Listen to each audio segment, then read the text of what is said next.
What's good, everybody? It's your boy, O'Shea Duke Jackson, back at it again with another episode of The Celebrity Junk.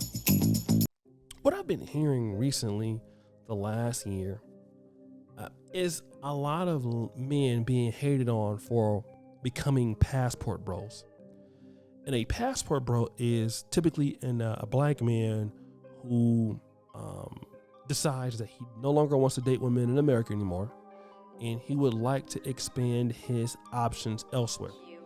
And your most common destinations for these options are like, Dominican Republic, Colombia, Brazil, Philippines, Thailand, and other places. Other places outside of the United States. What I've realized is that when men do it, of any race, there's a lot of people with pejorative things to say. Things like, you're using women because they're poor, you can't get women in America, you want a slave in the house. You hear it all the time. However, when we see that when women do something similar, you typically don't hear those same characteristics.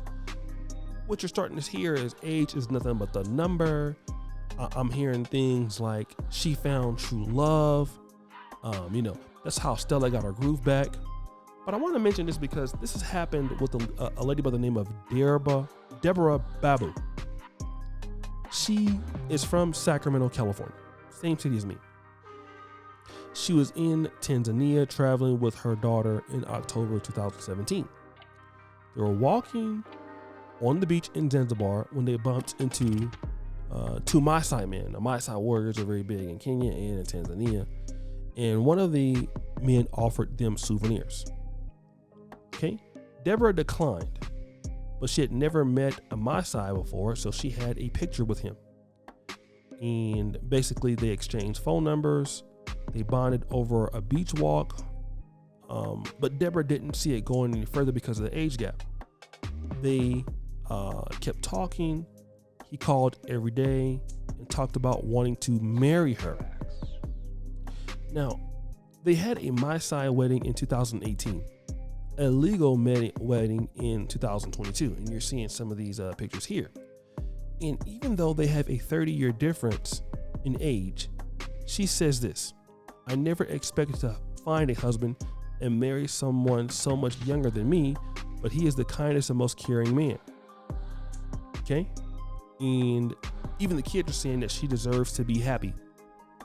Right? And the guy, obviously I would expect that he's not very rich or financially successful. I would say that she is probably going to be the one that's going to be the financial benefactor in the relationship.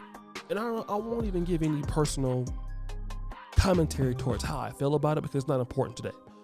Congratulations to her. She found love. But my question is this: why is it when it's the other way around, there's so many negative things to say? I mean, here we have a 60-year-old American woman who's been single by herself and is marrying a 30-year-old Maasai Tanzanian man who probably doesn't earn that much money. People are now saying that she found love. Okay? This is what happens when American women go to Jamaica, when American women go to Gambia, when they go to Kenya, and they're doing whatever they're calling, you would call it, the SEX tourism thing. Okay. But when they do it, it's called everything else. So why is it a problem when you get some of these American men who also are looking for love?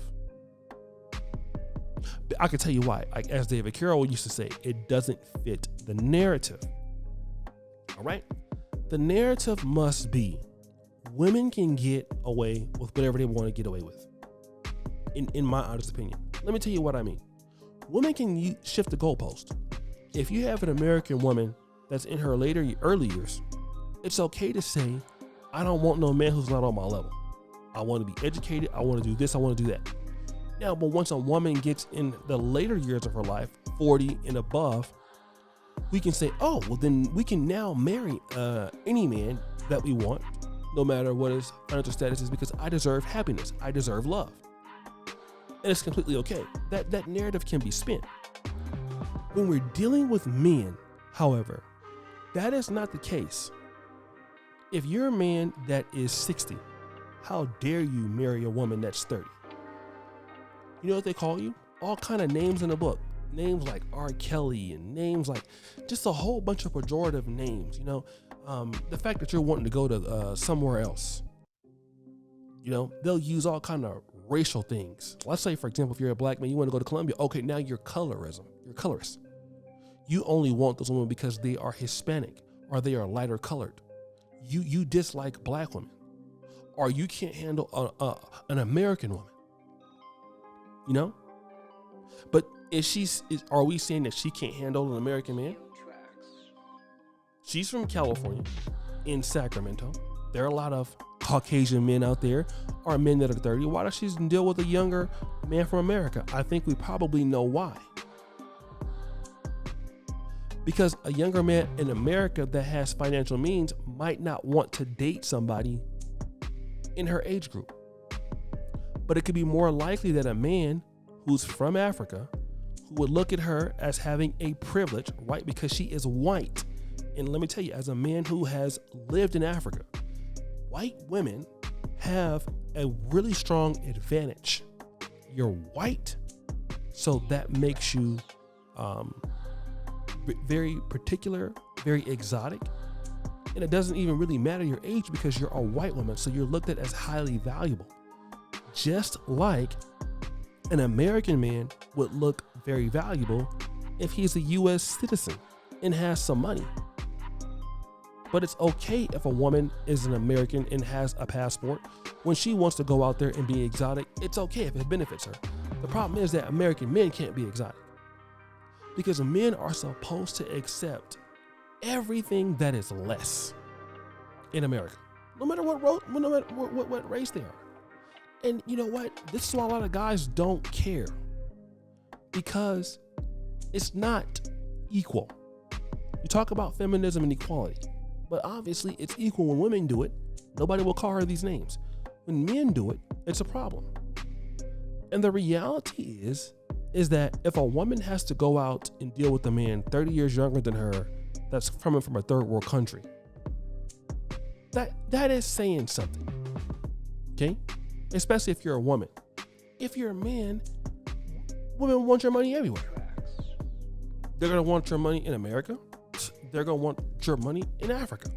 They're going to want your money in Colombia. You're probably just not going to be spending as much as you would in America. But surely this lady is probably taking care of this guy. For sure. For sure. And people don't want to ask the question, why are American men even considering going overseas, dealing with foreign women? Why is that even the case? Nobody wants to discuss it. But guys, what do you think? It's your boy, O'Shea Duke Jackson, back at it again. Another episode of The Celebrity Junk. Appreciate you for all that you do. Subscribe to the bell. We're out.